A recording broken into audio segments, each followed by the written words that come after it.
Hi, yes, Miss Haggerty. This is Miss Valerino. I have tried to call you several times and have not gotten you on the phone. It's been the answer machine.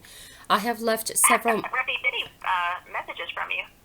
I have called several times, but if somebody is not available, I have left messages for Miss Streeter, who's the director of the program over there in Mobile. I Correct. know that your entire program is for social work and social clinical social work. And what feeds you is having people with mental illness. So in that you need people to feed your needs, you go out and get them. When Alexander was picked up, it was based on allegations. This is not nothing that anybody could prove, because if you could prove it that I was potentially suicidal, you would have done so. You would have proved it in court and you would have proved it to me. Now, since Alexander has been in this God-forsaken system, because I know that God does not approve of this system, my son has been passed around several foster quote unquote homes and situations, has been neglected. His skin condition has gotten worse. And all of these caseworkers that go to and from your department, it's a whole team against the parent. And if the parents get intimidated the way that Miss Haywood came to school at 3 p.m. on a Friday in 2017, strategically picked him up when school was letting out, so that when they take these kids to these emergency homes, excuse me, that parents don't really know where their kids are, or the child doesn't know. These kids are exposed to all kinds of viruses and bacteria. And all of this clinical work is something that President Eisenhower warned us about. He warned us about it in his farewell speech, that something very evil was coming up, and it was new to the American system. And ever since the 50s, this program has only gotten worse. The thing is, Miss Haggerty, you would not be doing this to your children, not even if they had a psychological problem. I guarantee that your children will not be going through this, because you know what clinical psychology is all about. You know what it entails.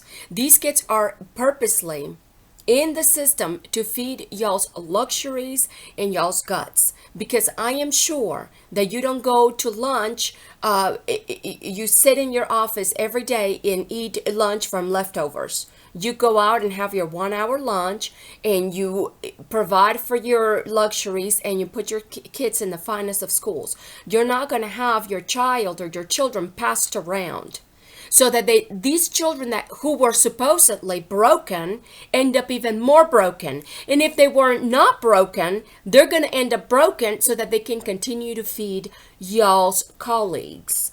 This is something that President Eisenhower warned us about. And it makes me bitter.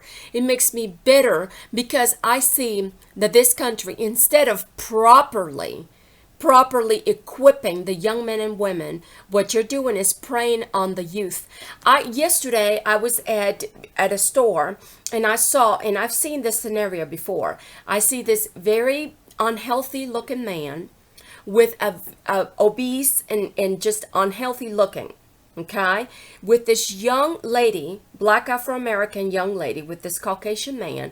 And I'm not one to be judging, but I feel bad for that young lady, because it looked like the picture of human trafficking. And that is happening here in America.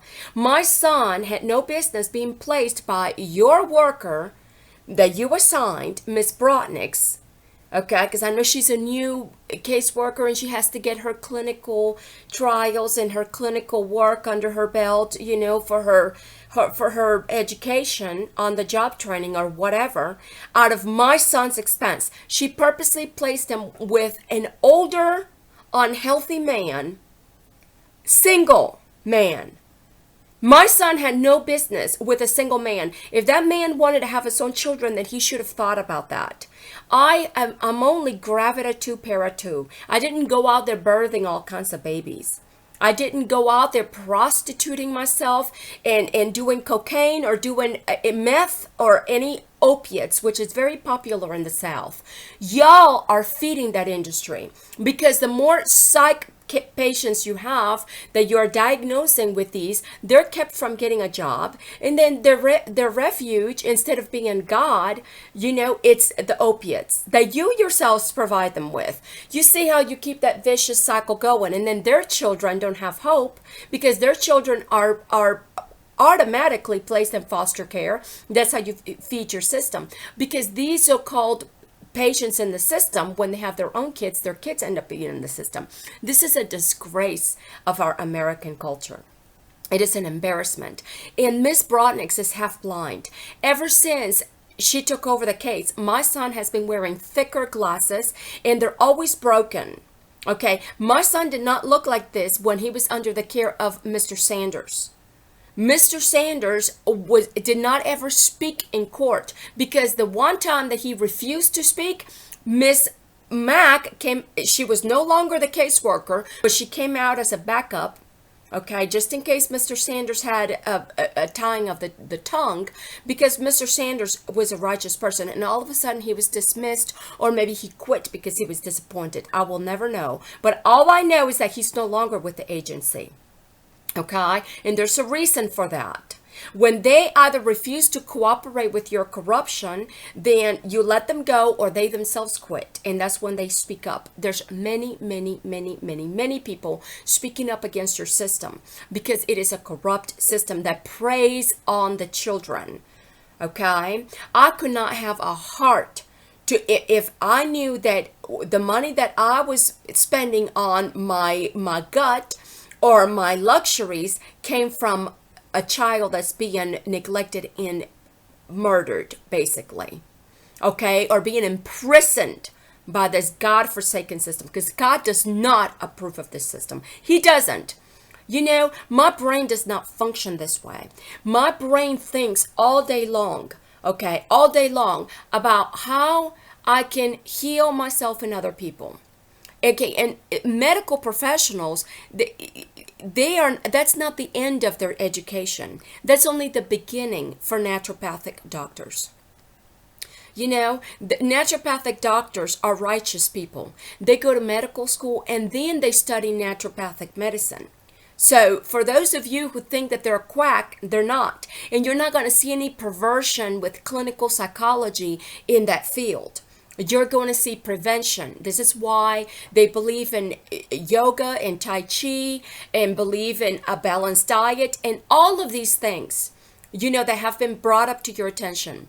When I questioned my teacher in culinary school about, why don't we replace butter with olive oil to bake the cookies? She said, oh, they'll fall apart. I said, no, I'm sure that it can be done. And I tried it. It took me several years to get it right because, well, maybe not several years, for several months, to try the right ratio of things. And my cookies do not fall apart. Okay, and they're made with oil versus butter. And I'm not saying that butter is bad for us, but if it's organic butter, and if it's in moderation, because we know that this is what these heart doctors, when they perform bypass surgery of the heart, is they have all these clogged arteries to deal with, okay? So this very professor or teacher for a culinary school who told me that would not work, that my cookies would fall apart, she was herself obese, and she was thinking about having gastric bypass surgery. And instead of me being given a job in a kitchen somewhere in the casinos, because I would not have been exposed to secondhand smoke inside the kitchen. But, instead of me being given a job in the casinos, they gave me a job in a hospital where they were performing gastric bypass surgery. Okay, this is from the very patients themselves who are telling me, Susan, please don't recommend this surgery to anybody. So I'm not against doctors. I'm not against the doctors. But when I'm learning in culinary nutrition school, because y'all need to understand that I am too professional and I am too studied, and I'm not going to be following something that I know it's not right. So when I myself lost the weight that I had gained in the military, shortly after joining the military, I started putting on a lot of weight and had horrible headaches. Horrible. They were debilitating.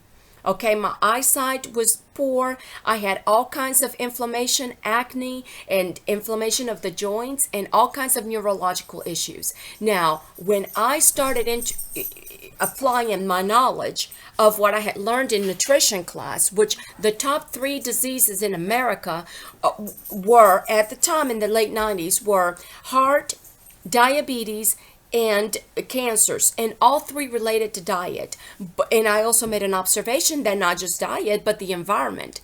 Back then, you would go to a restaurant and ask for non-smoking section, but it was all under the same roof. And I put myself in the shoes of the person who's serving tables all day long for a living, maybe with even a fetus in her womb. You know, I think about the people who are working hard to pay for health insurance in a casino while they're being exposed to everybody's secondhand smoke. Now, this don't make no sense. And if you think that, well, my grammar, no. I will use Ebonics and Southern and Hispanic and whatever, all my histrionic that you have labeled me with. I will use all of that to make a point that I'm not the enemy of the doctors. I'm just pointing it out that I too need to be respected, not only for my neutrality when it comes to religion, but my neutrality when it comes to race, and my neutrality when it comes to letting people choose how they want to be treated. And if patients, mothers, want to be treated naturally by a naturopathic doctor versus a conventional radiation in chemotherapy, okay, that is that patient's rights. It gives y'all no right to come after that parent's child or children and label that patient as right down mentally unstable, and do the same to their to that person's child and their children. Because if I don't take care of this matter right now, it will never end, and then our children will suffer the consequences. So y'all need to stop sacrificing our children. If you want to crucify me, crucify me. I will volunteer to be crucified, but I'm bringing y'all with me to the cross of truth, okay? The cross of Christ. If you want me to be Jesus Christ, I will be, but me equals we. And I can prove it to you that all these M's and 3's and W's and E's that's in my brain all day long, that with the K in the middle and the PP's, 4 sets of P at the top level, that originally I thought it was past present communication, okay, because Dr. Martin Luther King and President Eisenhower brought it up to my attention that what was going on back then is still going on today. So it's like we're stuck in time. And God is a God of balance and a God of movement and a God of compassion for his children. And what y'all are doing is no different than what was happening in the 70s in England. Okay, and what is happening with this child pornography and child trafficking all over the world. America's no better. So if America wants to be respected, because it says so in our currency that in God we trust, let us emulate the good in one another as nations. And if we want anybody to emulate and learn something from us, other than the fakery about, oh yes, we're the best at everything. No, we're not. We're not. And China is not our enemy, because we're no different than what China's doing over there. No different. In fact, we go to third world countries to exploit the poor and set up camp, set up bases over there. China, Japan, and America, and Italy and France over there to Djibouti. Okay, so we what we're doing with our soldiers is we're playing war. We're brainwashing our people into fighting for a freedom when we ourselves are violating our own people's rights. Our own soldiers' rights are being violated. They can no longer say, "Well, I don't want that vaccine because I don't know what's in it." You see? But by the grace of God, okay, that he has become aware, but he's always known what the humanity can do. Okay, so these clinical, if you look at the word clinical, clinical is cold, detached. I know that that's the way you treat parents and that's the way you treat children. You're doing this for a job and you're detached. I, on the other hand, I can do that. When I worked in the medical field, I was one of the most compassionate people because it was brought up to my attention. People were writing letters to the general of the 81st Medical Group saying how compassionate and how good my bedside manner was. Because I understood that person and they're sitting there with nothing underneath that gown, and while I'm wiping their behind, I am not going to make fun of that person or take advantage of that person or violate that person's rights. I would never do that. But that is not what is happening with these children in D.H.R. And my son's skin has gotten worse. His overall condition has gotten worse since he's been under Miss Brianna Brotnick's, your caseworker. Okay? Now, y'all need to explain why Mr. Sanders is no longer with the company. You want me to explain why Mr. Sanders is no longer with the company? Yes, with the agency. He quit. Okay. I wonder why. Okay. Because he quit because he saw a lot of dysfunctionalities. Mr. Sanders was, let me tell you something. He was driving a car that was beat up. And he said, I'm waiting on the insurance to take care of it. And Mr. Sanders, how he was able to fix his car or not, that's none of my business. The bottom line is Mr. Sanders took good care of Alexander. He really did. Mr. Sanders never neglected Alexander and never made fun of me or Alexander. Mr. Sanders may have needed the money, and that's why he was working for D.H.R. But Mr. Sanders did a good job as far as what he could do, what it was under his control. And Miss Brianna Brodnick, I've been nothing but nice to her. Nothing but nice. But she is half blind. Okay, and my son, since he's been under her care, has gotten thicker and thicker glasses, and his glasses are always broken, and his frame is too large. And she's telling me that, oh, well, those are the glasses that he chooses. Well, you as a caseworker, you're supposed to be looking after these children, making sure that the child is going to have the right pair frame, making sure that that doctor, that eye doctor, is going to make sure measure properly. Because I know how eye doctors operate. I'm not an eye doctor, but I do believe in pinpoint eye therapy. And pinpoint eye therapy strengthens your eyes naturally. Now, I'm half blind myself since I've been here on this internet for the past 3 years, seeing and reading for myself and listening to people about this D.H.R. corruption. And I am in disbelief that in this day and age that this has been going on since back when, and it's just still the same dysfunctionality. It is a ghetto system, and it's, I'm not, when I say ghetto, I don't mean any specific race. What I am saying is that this is a system, just like the ghettos were put together by a system that was right down racist, wanted to consolidate all the poor black people in these neglected neighborhoods. Okay, so that's what I mean by ghetto. It's neglected program with no oversight, and nobody cares. And I want to know where the guts are when the cojones, the testicles or the ovaries, when these people talk to the soldiers, oh, go to war for the freedom and blah blah blah, and when they come back wounded, you have to wait on the long wait list, with your disabilities. Because see, it's not fair to take somebody who's healthy and brainwash them into going to a war to fight for freedom when that's not what it's about. It's about having guinea pigs to continue to feed this, because when they come back and they have to go through this therapy and that therapy for post-traumatic stress, and guess who makes money? Y'all, the clinical psychologists, sociologists. So I'm not the enemy of y'all, but I think that y'all should consider continuing your education instead of brainwashing the kids into thinking that they're losers and placed purposely with people that they don't know nor they want to be treated like such. Because the man that was walking around with that young lady yesterday, he looked like he wasn't half right. Okay, and he was telling that lady that was half clothed, she was half clothed, half naked, in the middle of the grocery store, in the cold, and this obese, disgusting looking man said to the young lady, "Get behind me, walk behind me." And she was like a prisoner in my face. Okay, in this kind of situation, I've seen a lot here in America, where these so-called professional licensed clinical psychologists are purposely placing children with these losers. Okay, they don't believe in God, they don't believe in anything, okay, just to feed their gut.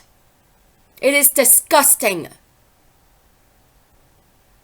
My son belongs with me because I birthed my son via C-section. I am gravida 2, para 2. I have nursed both my children. I nursed Jacob longer than Alexander, but Alexander had an issue with feeding, so I did it as best I could for 3 months. Okay? And my milk was almost like water. It was more water than milk. But I nursed my son. And then I had all kinds of people knocking on my door from Latin America, wanting me to fight for their cause. And it's like, if people want me to fight for their cause, then they need to meet me at the cross of Christ and not sacrifice my child and not crucify me, because I am going to bring them with me to the cross of truth. My son needs to be with me, because if you look at my son's skin, you look at my son's hair, you look at my son's eyes, there was a life. It was healthy, it was shiny. Since I have been in this atrocity, I have myself aged and just become, it takes the joy away from me. It's not my nature. It is not my nature. When I worked in the military as an airman, fresh out of school, went into the military, there was a nurse I worked with. She said, you are a jewel. Wherever you go, you're going to be a gem to that organization. She told me this as a brand new airman. Okay, I didn't have anybody telling me that I was schizophrenic, histrionic, and all of that. There are judges who are speaking up against the D.H.R. system, how they were trained in the judicial system. They were trained to that some of these female parents are histrionic. That's a popular word among you, that they were probably on their period, and that's why they were cranky. Oh yes, this was spoken by a judge, and it's not any, you don't have to try hard to find this video. This judge is speaking up against what really goes on, amongst them in the courtroom, amongst the so-called professionals, judges and other quote-unquote professionals. They were trained that, hey, don't trust these women, because half of them are bitter because they're going through a divorce, or they're just on their period. And it's like, okay, if that's the way y'all are going to be talking about parents behind closed doors, then let us. If you want transparency with us, your subjects of study, then I'm going to tell you that I'm here with my investigative eyes and my analytical mind to investigate y'all, just the way you investigate us. Because y'all do that. You will go back to whatever you need to do and investigate all kinds of things so that you can present it in court, and then you can say, look, this lady's not stable. Look, I could have gotten a job as soon as I went to Mobile, Alabama. I was being denied a job. And then I was told by some ladies from International Ladies Tea that, oh, don't worry, God will provide for you. God will provide for you. And I'm thinking, well, I need to provide for my son because his dad is never here, And so I stayed home and I made do with what little money I had coming in. And then I had all kinds of people knocking on my door, telling me that they needed me to translate this and translate that while they were mocking me and laughing at me. Some people were just telling me that they wanted to bring their wives from Latin America so that their wives could stay home with the children and that I should consider going to work, as a housekeeper. And I'm just like, excuse me, I served in the military of this country. I came in here legally. I was discharged with a good conduct medal. And I try hard, to learn whatever it is that I'm learning. I scored above 90% on both my upgrading tests in the military. I scored top 5% in the nation for my national Spanish and Portuguese languages exam. Top 5%, seventh place in the nation. So I'm not bragging, but I'm just saying that we need to take all of these things under consideration. And why did I not have the right job at the right time? But we had all kinds of people coming from New York to set up church and set up home in Mobile and talk about, oh yes, Lord, oh yes, Lord, oh yes, I'm walking. And it's like, you know what? All this hypocrisy. God gives us faith. Well, he doesn't give us the faith, but he puts it out there, the word, and it's up to you to receive it. So you either have faith or you have little faith, and you either have faith or you don't. And my faith has never diminished, never diminished. But what I will say is I've seen a lot of hypocrisy with this so-called religiosity in Mobile and all these churches and all of these kids who are being preyed on for mental illness issues in the opiate crisis and meth. When I lived on Sage Avenue, I had my apartment complex manager telling me that the people down below me were cooking meth, and that's why my apartment smelled like ammonia. And the reason why I thought my apartment smelled like ammonia is because we had a water leak, a leak in the roof, and it was smelling like mold. And every time they try to fix it, it would just get larger and larger because of the rain and never had time to set. And so it wasn't their fault, but I wanted to move to another apartment and they just didn't have another apartment. So make a long story short, all of these things were happening simultaneously. And how I managed to maintain my sanity, is beyond my comprehension. But we were exposed to all of that. Okay, people knocking on my door, and then when I put a note saying, please do not disturb, my son is taking a nap between 12 and 1, the same lady from Cuba proceeded to knock on my windows. Then when she stopped doing that, some other lady from another country started knocking on my door, and all these people telling me that, this and that. And, well, there's all kinds of witchcraft, not only here in the South, but in Latin America. People all over the world doing all kinds of witchcraft and involved in organ harvesting and child pornography and child trafficking. I don't trust any of you. Any of you. I need to speak to my son because I haven't talked to him. He has been placed in another home, quote unquote, and he's going to daycare all day while this foster parent goes to work. So you're taking my son away from me and keeping me from having a job so that I'm staying at home. And well, I could be taking care of my own son so that he can go to some daycare and learn from the computer to burn his eyes even more. When I had my son, my house was decorated by me. Every house I've lived in, that's my home, that at least that I think, because I wasn't putting on a show when I lived with Andy Trahan.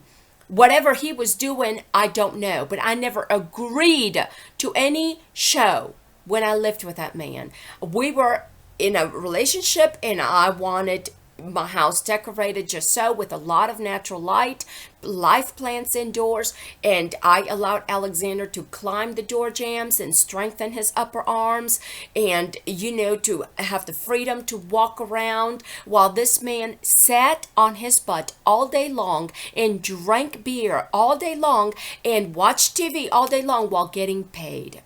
He was getting paid to work for a company that monitors the prisoners. the jail system, which we know we have been privatizing the jail systems, and that's why we have overcrowded jails. And these kids in the foster care industry end up in jail, okay, when they outgrow the system, because what, they didn't participate in sports growing up, because of this back and forth between y'all. They get prostituted, they get placed with these weird foster parents who really, they need the children. That's what they need. They need the children to pay their guts. That man that was walking around with that young lady yesterday, he was an obese, disgusting looking man. Disgusting. And he was telling that young black lady to get behind him. She was half naked in the middle of the store, cold, degraded, demoralized. And I've seen a lot of that. Human trafficking here in America for sexual exploitation. He probably rapes this girl, and that's what's happening here in America. A lot of these kids in the foster care industry are being prostituted, and I can prove it to you that these case workers go to court and they get a slap in the hand. They don't end up in jail, but the children end up with the reputation of being a prostitute when they weren't even the ones prostituting themselves. All of this is happening in D.H.R.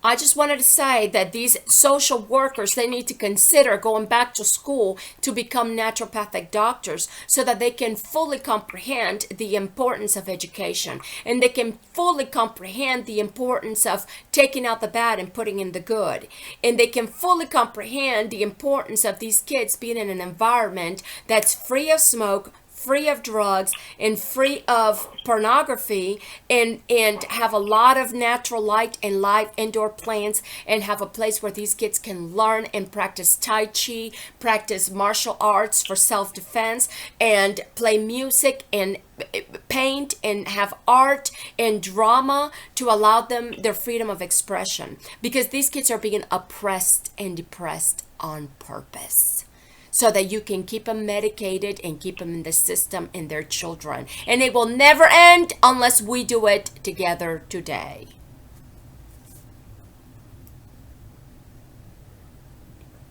Ms. Mallory, I was returning your phone call. You had called earlier, the assistant director or director.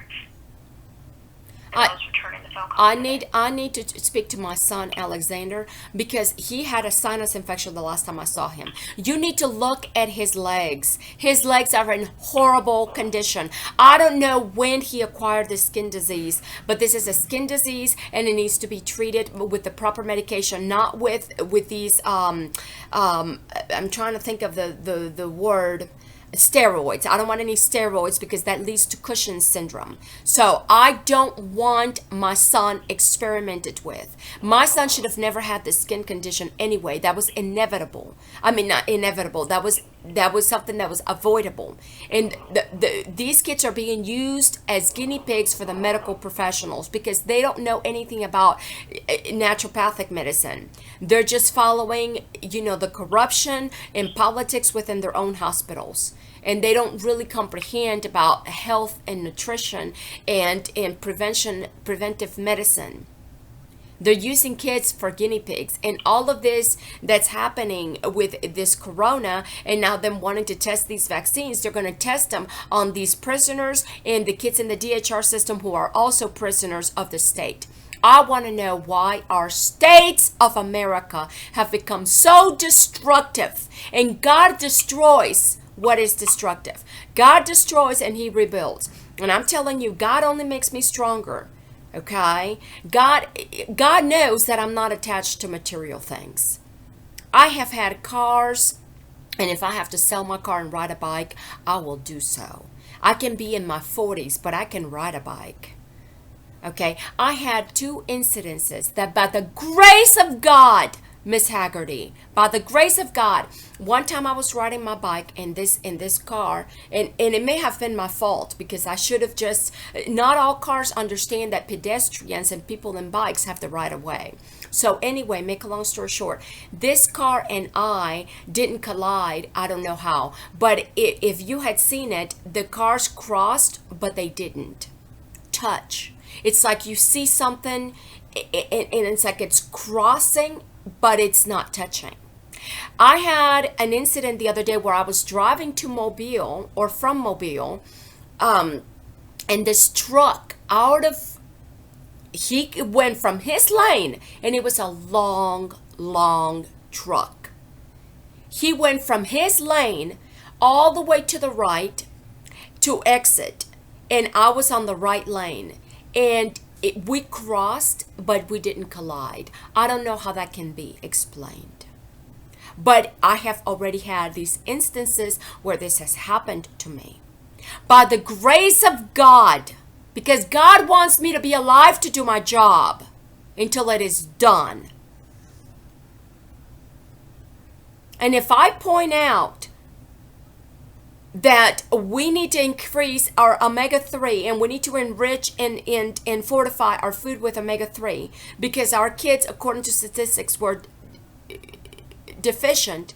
And if I point out that we need to increase our vitamin D and our calcium in our food because according to statistics our children are deficient, then what does that make me? Does that make me histrionic?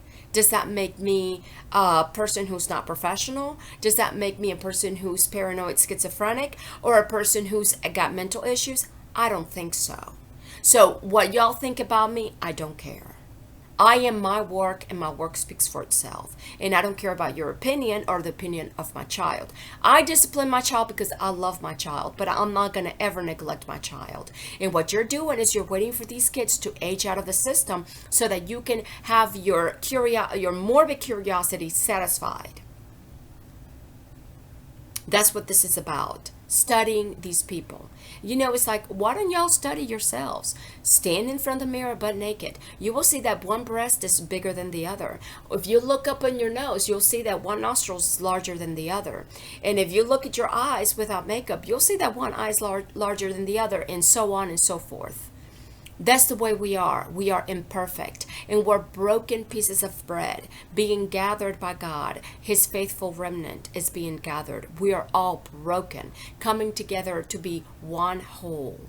Okay? Bread, body, temple. So if we are the body of Christ, we are Jesus Christ, standing on that mountain.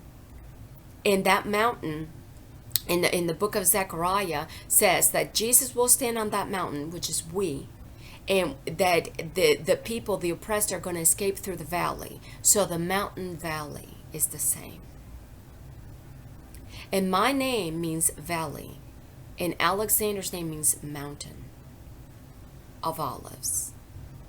And if this is why you chose Alexander and me, for religiosity or for psychology or whatever, you know, this is not right. To be keeping my son in this system and neglect him for 3 years. It's not right. Because there's a lot of people out there with interesting names everybody has a name. Everybody means something to God. Everybody. God loves all his children. But you have to consider yourself a child of God, and you have to consider yourself part of the body of Christ through faith. I don't want my son or other children sacrificed to the god of Molech, which is a false god. These different gods, okay, by the name of Molech and all of these Baal, all of these different names. Okay, that people they idolize themselves anymore. You see people taking selfies of themselves in the best lighting, the best possible posture, and they post that because that's professional. That's professional according to them. But we all have dysfunctionalities in our background or in our home life at one point or another. One point or another, we're going to have marital issues or parents' issues. I don't agree with my mother because my mom smoked indoors growing up. My mom, you know, she didn't participate in any of our sports in school. I participated in sports in school. My mom was never there. My mom, she was physically abusive, but I loved my mom. I loved my mom. But when I got pregnant, I told my mother, I said, I'm pregnant. And she screamed at the top of her lungs because I was pregnant with an illegal immigrant. And my son's father, who was there, said, I don't ever want to meet her. But then, what a coincidence that when right before all this happens, all of a sudden, all these people that don't know each other and don't care about it, me or my son, all of a sudden they get together and they start gossiping and they start trying to figure out how they're going to take my son away from me. Well, I don't think so. First of all, his dad came here illegally. I am a legal American citizen. Alexander's a legal American citizen, and we're not going anywhere. Okay? Nobody's going to separate us because of some politics and dirty politics amongst the nations. Okay? There's so much pornography and child trafficking, not only here in America, but also in Brazil, and I don't trust. Okay, so his dad, as soon as I got pregnant, said he wanted to go back to Brazil. And the whole 3 years we were together, he said he wanted to go back to Brazil through that he wanted immigration to get him. That way he could go back for free. He kept saying that. And the whole time I hardly ever saw him. We were together very few times. I'm not saying that I don't want Alexander to have a conversation with him or get to know him someday, and forgive his dad, of course. But you know what? He was not there to pay child support. And D.H.R. has no business going into families' private lives. But if we're going to talk about private in the open, let us talk about private in the open from my perspective. Because people talk about me and they talk about me, but they're not there to help me. People can talk about me when they weren't there to lend me a hand when I needed them.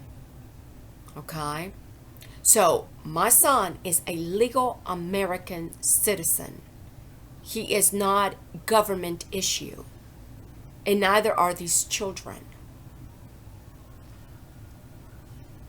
His father, if he had been involved in Alexander, cared, sent child support, I would have let him have a communication with him.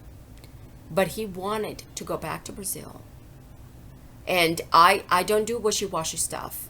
When I met him, he said he wanted to work here because he wanted to bring his daughter from Brazil. I said, very well, let us get married. You get your legal right to work here, pay taxes. That way you can get your citizenship someday. Because I'm not opposed to paying taxes. I'm pro paying taxes. And there are people who are here illegally and they pay taxes with tax ID. But I'm not going to get involved in all of that because I'm not a politician, neither am I getting paid. I don't dislike people who are here illegally. I think that if we're going to let people here illegally, because I didn't let his dad here illegally, but Alexander's not an illegal immigrant. Alexander was conceived and birthed in this country. And he's not a guinea pig for this scientific elite. Because, first of all, I was not on drugs.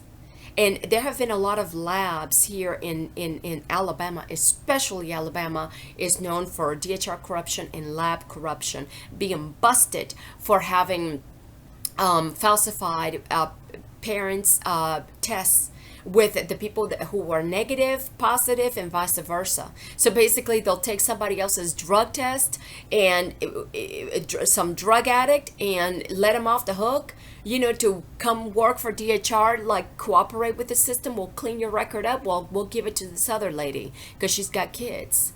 That's how that y'all work with cooperating for the system. Look, when Alexander was taken, I was told to go live with Charity until all this was cleared up. And then she didn't want to go get a drug test. And when he was supposed to be given back, Charity said to me, as soon as you get your son, leave. And I knew that if I left the state without finalizing things in court, that I was going to have some Amber Alert. And then I was going to be, whatever, and losing my kid. I'm not stupid, but she was doing that for a favor because she didn't want to get her drug test and then she didn't want to, get a background check or whatever. But you see how people get rewarded for cooperating with the system. The reason why I left her apartment and I ended up back with Andy Trahan for just that weekend was because, first of all, I was supposed to be getting my veterans benefit through the Veterans veterans homelessness prevention program. I was supposed to be getting benefits for my apartment with Alexander in Saraland. I had already signed a 6-month lease for an apartment which I never got. And who got those benefits? I don't know. I will never know. All I know is that when I was advised to go live with Charity, I did not know Charity did marijuana or whatever. But she obviously didn't want to get a drug test. And then Miss Fluker took over the case, and then Miss Mack took over the case. And then when Miss Mack took over the case, which it was supposed to be Miss Fluker giving me my son back, but then all of a sudden Miss Mack showed up. Okay, and that's when you and Miss Mack and Miss trying to think of Miss Mack's supervisor. Anyway, it doesn't matter. The three of you. That's the day that my son was taken away from me directly from the school. When Miss Mack showed up in the scene, she said to me that Charity didn't want to cooperate, and that's why my son was in return to me, that she was keeping me from getting my son. And then I was invited to go to a church on Azalea, which is a Methodist church, and I had somebody who used to go to the ladies' tea, international ladies' tea. She said to me, oh, well, you just do everything, you just suck it up basically with Charity. She said, you just just cooperate and just suck it up because you have to. You have no choice. And I'm like, excuse me? I'm like, this does not sound right. This is like some kind of an internal joke. And this is why I reported it to Governor Ivey, because this is all racketeering. And I will not have anybody mocking me and mocking my son and mocking God. I will not. I am a Christian woman.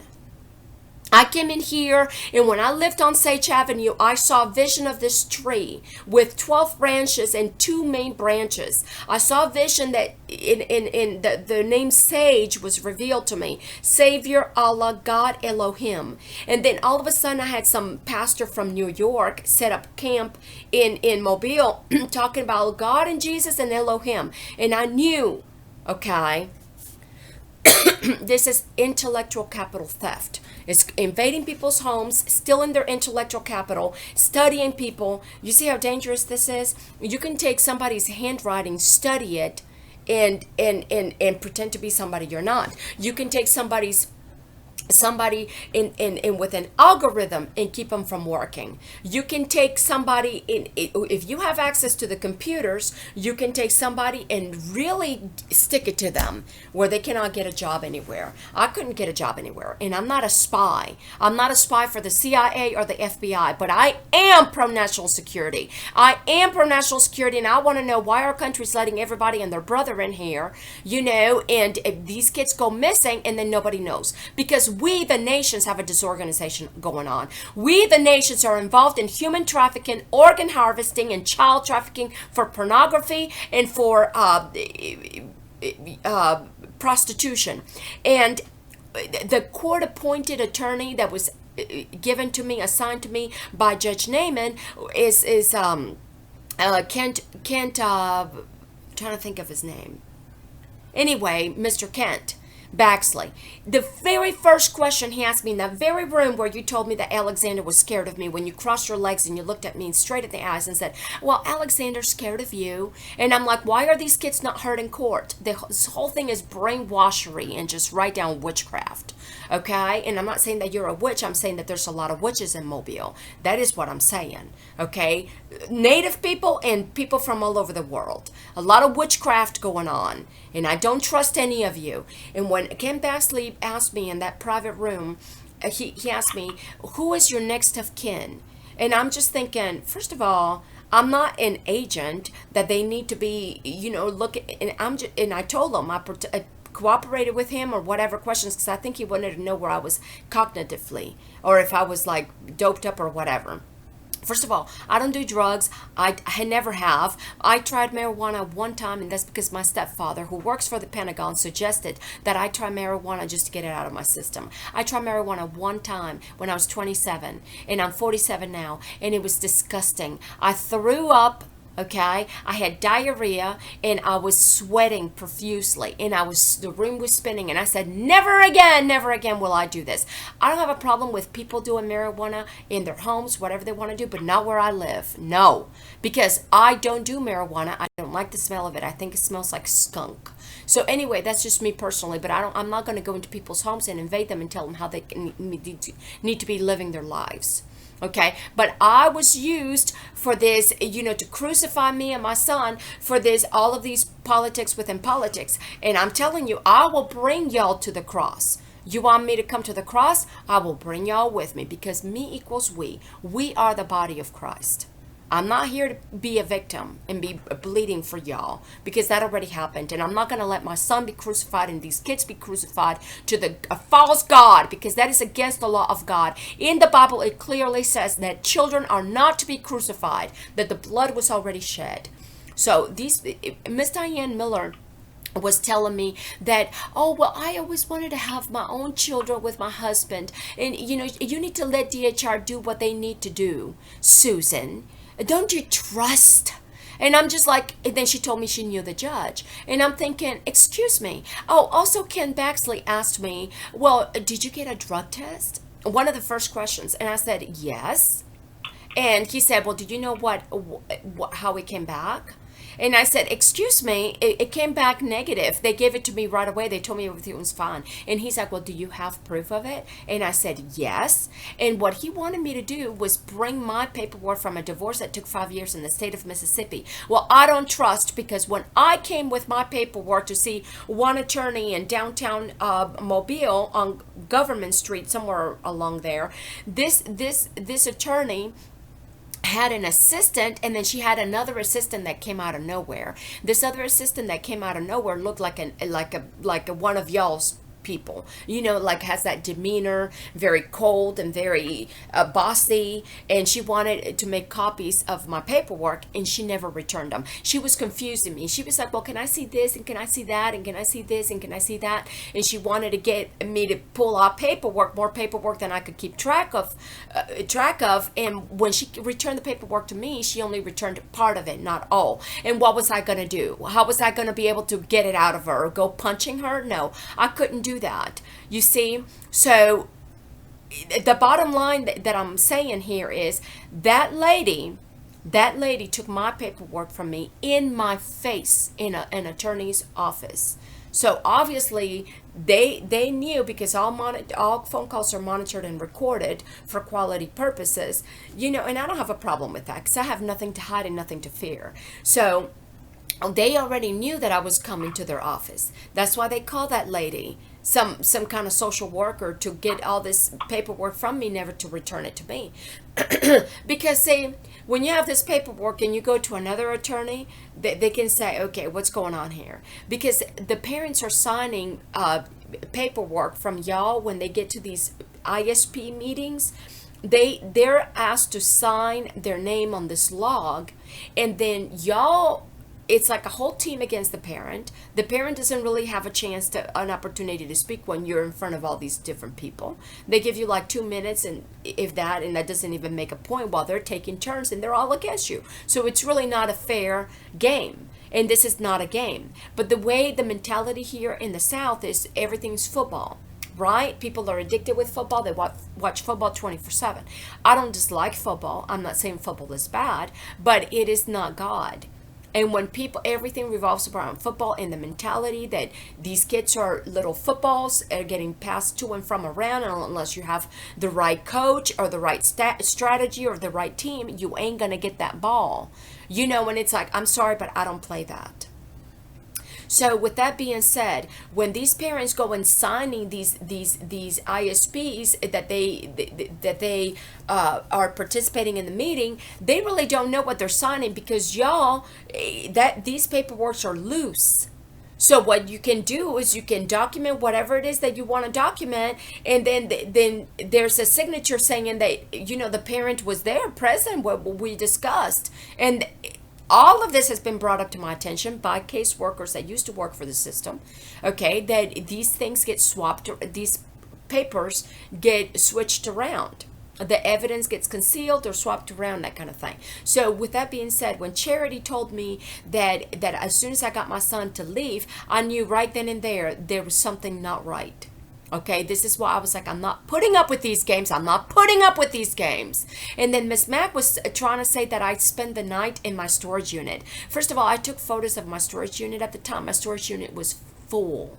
There's no way that I was going to expose my son to sleeping in a place with no oxygen, because I'm all about CIA, clean indoor air. And I'm not a CIA agent, but I would like for CIA agents all throughout the world to understand that just like we have our quote unquote central intelligence and they have their own central intelligence, it's really God is our central intelligence. And in God we trust, and that's what the other nations are fixing to find out and fixing to learn from the United States of America, that in God we trust.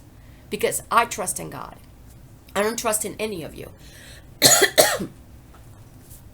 I have seen my Father's eyes. The truth was pulled out of me when I lived with Miss Diane Miller in early 2018.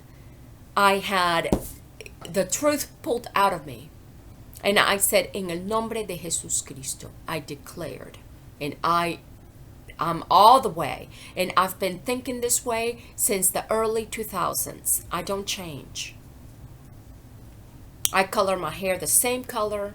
I put my makeup on the same way. I don't change. I may have, wrinkles and I may be aging, but that doesn't, I don't care about those things.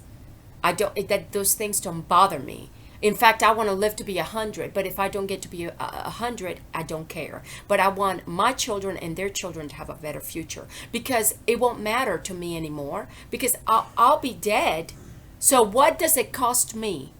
What does it cost me to do it right while I'm alive? See, we need to do what we need to do, that's been put on our table, that's been served to us on our table. It is our responsibility to take care of it, because we're equally responsible, and we will be judged by what we do and leave undone.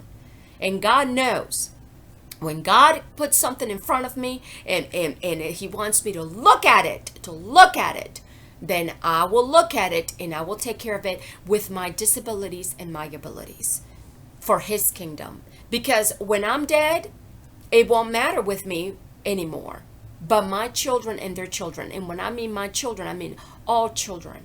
Because children are children of God, and they're our future. We're going to be dead. So why are we participating? Why are y'all participating in a corruption?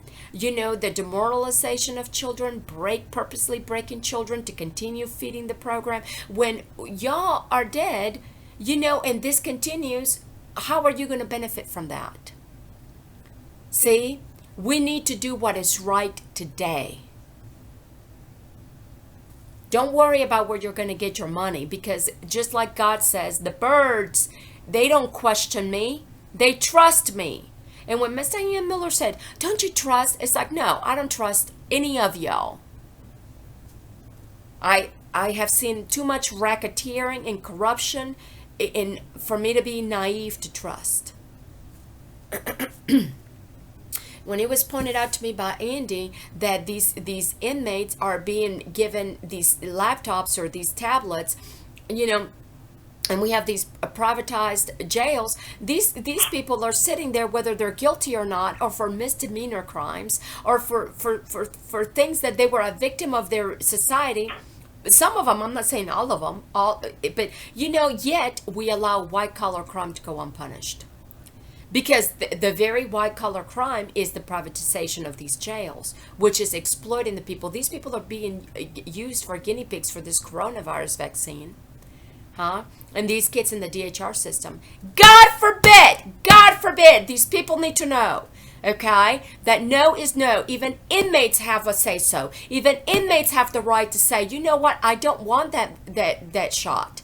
I don't want that, because, just like the anthrax vaccine that was mandatory in the military, I'm not scared to tell a general. When I was in the military, I was a very good airman. I did my job and I did it well.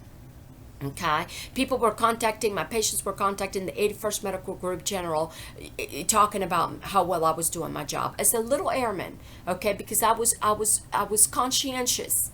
Okay, naive and just the sweetest little girl. But I don't appreciate people being used for as guinea pigs. Okay? I will not, because the ugly truth will be smeared in your faces. Okay? Just like that. Smeared like caca. That's what happens when y'all practice unethically on people. The caca is smeared in your faces. It's like, do not do it again. It is not right. Not for political reasons, not for scientific reasons, not for intelligence reasons, and not for religion, for any kind of religion to justify anything. You don't take somebody and exploit them like that. So I hope I am the last of those cases. All this sexual perversion is going to be smeared in your faces. All of this perversion is going to be smeared in your faces. Y'all don't do that to children. Don't do that. And when Miss Diane Miller was telling me that, oh, don't you trust? It's like, we know the judge. It's like, then why is it that my son's getting passed around these different homes? And he's being now, they want him to go through a psychological evaluation after being passed around 5 different homes so that they can label him and that he can be a victim of that system, to feed that system, because she doesn't have her own children. Okay. She said that when she got her child in Latin America, that her daughter was scrawny and malnourished. How do I not know that her daughter was stolen from her rightful parent and then malnourished on purpose? Because when Alexander went to that foster care with Miss Velma, she was saying, in front of the table, she was saying that Alexander was underweight and blah, blah, blah. And I'm like, look, you can look at the pictures of Alexander before he was taken. He was well fed and he was not skinny. Okay, this is a bunch of bull hockey. When you take a child and you pass them around and demoralize them and degrade them and starve them and sexually abuse them, and God knows what these kids are exposed to. God knows, maybe when they're knocked out, from inhaled something, they pass out. You inject them and you draw blood and all kinds of stuff. There's all kinds of cloning and all kinds of perversion going on in the world. I don't trust any of you. And then she was telling me, oh, well, my daughter, when I got her. And I'm like, how do I know this little baby was not taken from her mom and then, starved so that they could sell her to these American couple? All this adoption industry, there's a lot of corruption going on in this adoption industry and this foster care industry, because it's the buying and selling of children. Oh, yes. Not just here in America, but overseas. I don't want to hear the hypocrisy.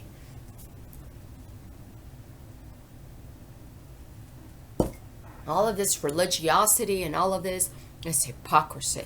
What matters is the faith that we have in God. Do I trust God? Yes. Do I have faith in God? Yes. Do I fear God? Yes. Do I trust you? Any of you? No. I am human. I'm human. I don't even trust myself 100%. I have to go to my book and ask my Papa, please confirm to me that what I'm thinking is true. Please confirm to me that what this thought that you put in my head is true. Please confirm to me, and then he confirms it. Or sometimes I speak my mind and then I look in my Bible before I publish it, and he confirms it. And then he says so in the Bible, publish thyself. Publish thyself. He said, praise God. I had never made any of these videos prior to this D.H.R. ordeal. Any videos, if I made a couple of Alexander being goofy, something like that. But I'm not one to be taking selfies, to be putting it out there on some dating site for some sugar daddy, okay? I believe that I'm intelligent enough to get a job, to provide for myself. And if somebody loves me the way I am, good, bad, and ugly, then that's true love. I'm not going to be going for somebody for their money and their security, and other vice versa. So when somebody loves you, they love you when you're poor and when you're in the low, okay? And I have had people help me when I'm in the poor and the low, and I appreciate that. But I'm not here to be praising myself. If I make these videos, it's for public knowledge, for people to wake up and understand that God is here, and he's boss, and he's our Father, our true Father who loves his children, his faithful remnant, his faithful believing men and women. We shouldn't be trusting anybody. You can't even trust anybody anymore. Okay, because Ken Baxley, I don't know if this is true or not, but Ken Baxley was asking me about my drug test. He's like, well, do you know how it came back? And I said it came back, and he's like, well, do you have proof? And I'm just like, okay. Then he wanted my paperwork from Mississippi, what happened in a divorce in Mississippi. This is what was brought up in court by the D.H.R. attorney, who my son was picked up based on that I was potentially suicidal. And what was brought up in front of referee Gant was that the D.H.R. attorney asked me 5 questions. How many children do you have? I said 2. She said, how old are they? I said, at the time they were, 17 and a half or 18, and then Alexander was almost 8 years old. She said, and where is your older child? And I told her in Mississippi, and she said, well, who has custody of him? And then I turned around and looked at the court-appointed attorney, and I said, excuse me, but this is irrelevant. And she said, cooperate and answer the question. Those were the questions asked in court in front of referee Gant. And referee Gant, before my son was picked up, she was going to schools. She was chosen to be a referee. She goes to schools to pick up kids who are quote unquote troublemakers, because there's so much violence with guns and all of that. It had nothing to do with Alexander. Alexander was being picked on his entire first grade, and he was being picked on. And then Alexander would come home and say, well, he said one time, Mom, I try to tell, the teacher this and that. And the teacher said that I was tattling. Well, the teacher herself was tattling on my son all the time. She wanted to write him tickets. My son was a straight A student. I asked for my son to be switched to another classroom and for him to be taking a test, as I told the principal that he was advanced, and this is before I complained to the superintendent. And then they wanted me to send Alexander to this psychologist, and then that psychologist wanted me to go take him to another psychologist just to feed y'all's clinical, psychology. And this is not, this is not right to be passing these kids around like this between clinical psychologists. And this is where it started. And this is before I even reported it to Martha Peak. And Martha Peak has retired now since. But this is not right. Alexander was being picked on. I have proof of it. My son was a straight A student, and he was participating in sports year round, and I was never potentially suicidal. And none of that was ever brought up in court. Only irrelevant things are brought up in court. At one point, Miss Max said I wasn't working when I was fully employed at the Battle House Hotel, and then the Battle House Hotel was scheduling me days and nights and days and nights and weekends and nights and days and nights, back to back to back. And when I lived with Miss Diane Miller, I told Miss Diane Miller, I said, I will offer you money to live here with Alexander. And then Miss Max said, well, if Miss Miller doesn't want to get a background check, we're not able to bring Alexander here. And I thought to myself, how can Miss Miller not have a background check when her and her husband were involved in foster care in the past with these all boys program, troubled teens or whatever. You see how this is, the kids are fed to this program, to these systems. How can Ms. Diane not have a background check when she's associated with a healing room in Mobile, and she has a international ladies tea, and Ms. Diana is involved in this foster care industry since she was raising her grandson. Okay, homeschooling her grandson. Of course she had a background check. But all this hypocrisy to exploit my son. And look at his skin now. I was saying it from day one. This is not healthy to be passing my son around. It's not healthy. And y'all just wanted to buy time and buy time and buy time. To take something and break it even more than it already is. But by the grace of God, God only makes me stronger. Okay? And I'm going to share with everyone, because everyone needs to know that omega-3 fatty acids is good for us, and that we need to enrich the food and fortify our food because according to statistics for people who study people, that we have a deficiency, and that's why kids were being medicated for ADD and ADHD because they had inflammation.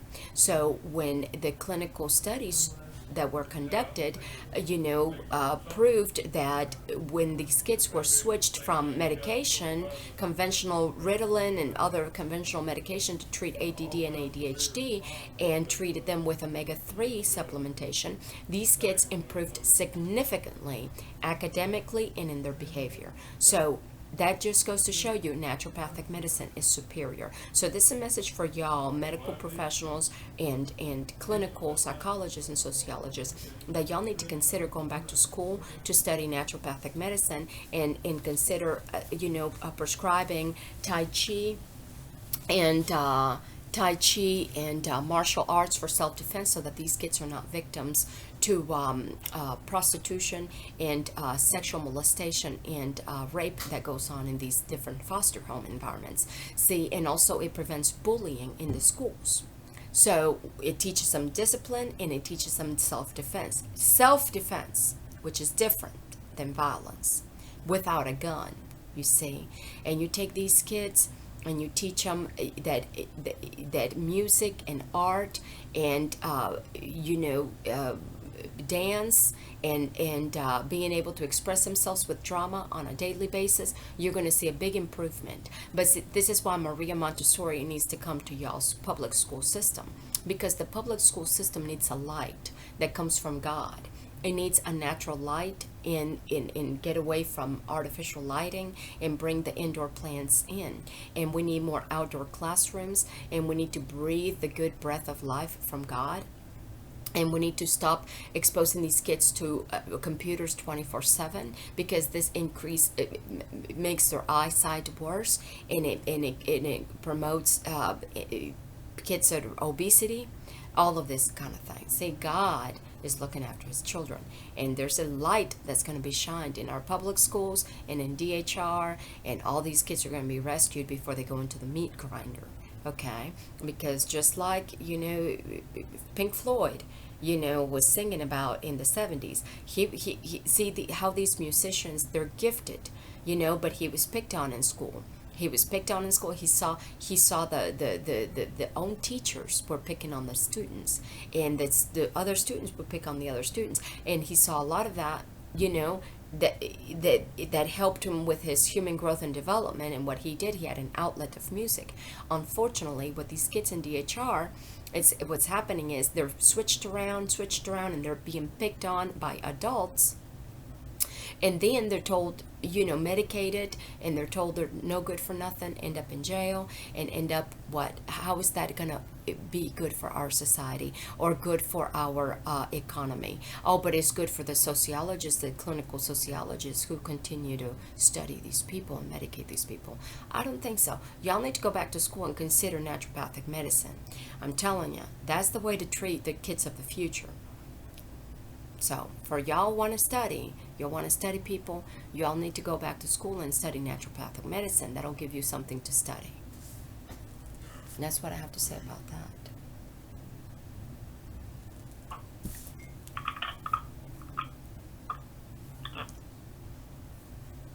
Are you through, Ms. Murray? Yes, ma'am, I'm through. And I want to talk to Alexander this week, because if I, as an adult, was not able to breathe very well, much less through a mask, and I don't know how my son's breathing at night.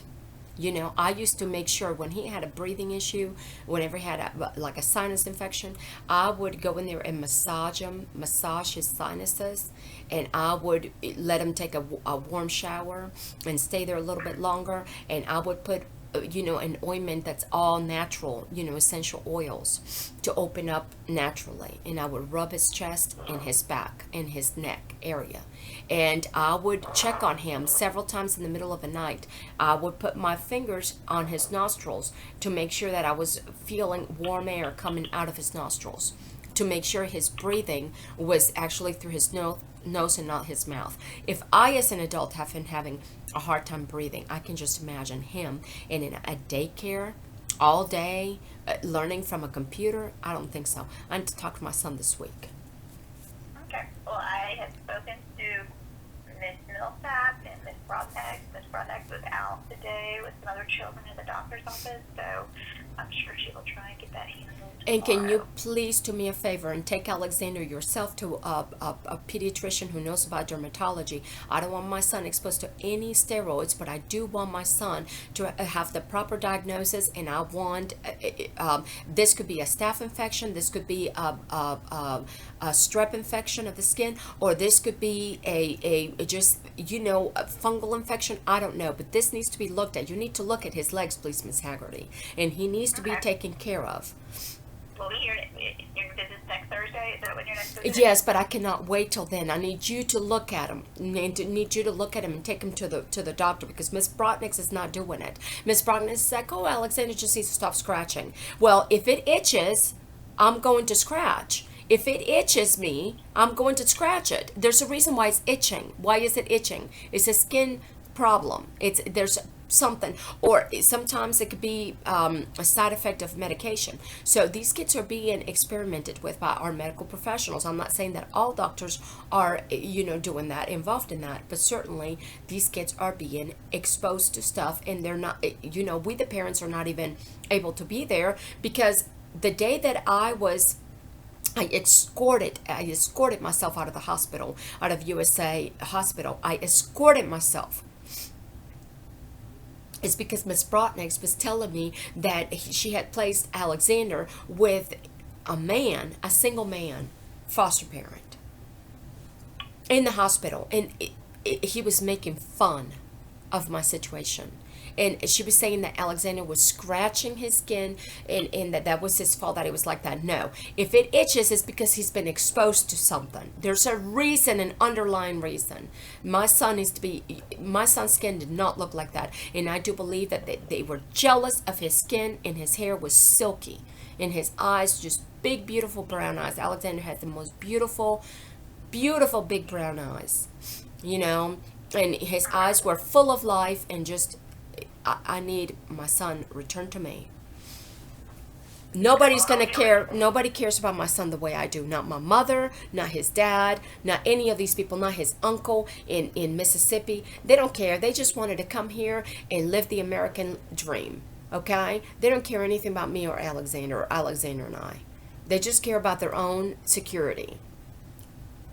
And our country doesn't discriminate, because they don't have a credit score over there, and they came in here illegally. That's no problem. I say, if they came here illegally, give them the right to work here, but I don't want anybody being a hypocritical, saying that Alexander's uncle, what, where was he when we ever needed? Nobody cares. Nobody cares. A very cold society, and God says so in the Bible. Do not trust anyone but me. Do not fear anybody but me. So I don't fear anybody. I don't trust anybody but God himself.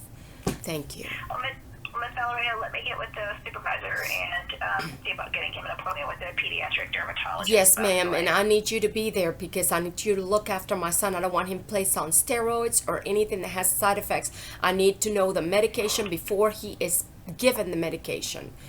Yes, I've noted that. Because I don't want him exposed to something that later on they say, oh, well, he has cushions. Okay. Thank you, ma'am. I appreciate it. Okay. Thank you. Bye-bye.